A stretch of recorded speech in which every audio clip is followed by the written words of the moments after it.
पाचोडच्या आठवडी बाजारात शेतकऱ्यांचा संताप सध्या पाहायला मिळतोय। संतप्त शेतकऱ्यांनी भाजीपाला रस्त्यावर फेकलेला आहे। विक्रीसाठी आणलेल्या भाजीपाल्याला योग्य दर मिळत नसल्याने शेतकरी चांगलेच आक्रमक झालेत। यामध्ये वांगे, मेथी, शेपू, कोथिंबीरीला 50 पैशांचा दर मिळाला, त्यामुळे हे संतप्त झालेले आहेत शेतकरी। आपण दृश्यांच्या माध्यमातून पाहू शकतो शेतकऱ्यांनी भाजीपाला फेकलेला आहे त्यावेळीची दृश्य।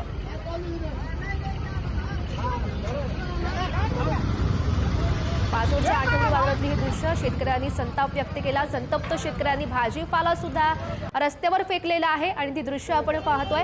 विक्रीसाठी जो त्यांनी भाजीपाला आणलेला होता त्याला योग्य दर मिळाला नाही, त्यामुळे शेतकरी हे आक्रमक झाले।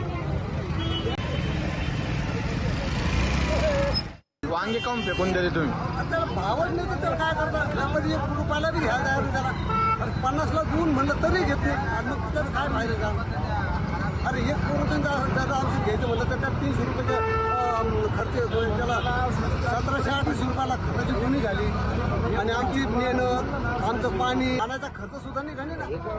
मग शेती करून काय फायदा आहे? तर या संदर्भात अधिकची माहिती जाणून घेऊयात। आमचे प्रतिनिधी सुमित पवार सध्या आपल्यासोबत आहेत।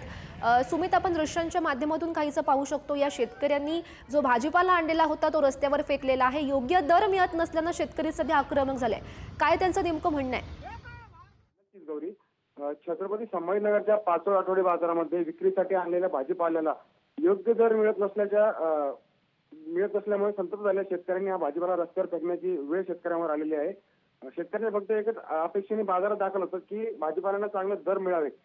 त्या अनुषंगाने शेतकरी जिल्ह्यातील ग्रामीण भागातील शेतकरी वांगे, मेथी आणि शेपू, कोथिंबीर हे भाजी मार्केटमध्ये विकण्यासाठी घेऊन येतात। मात्र 50 पैशांचा दर त्यांना मिळत असल्यामुळे अवधी झालेल्या शेतकऱ्यांनी संतप्त होऊन हा भाजीपाला रस्त्यावर फेकला आहे आणि जवळपास कवडी मोलाचा भाव या भाजीपाल्याला मिळत असल्यामुळे शेतकरी आता आक्रमक झाल्याचं बघायला मिळत आहे। गौरी, हो, नक्कीच सुमित, धन्यवाद दिलेल्या या माहितीसाठी।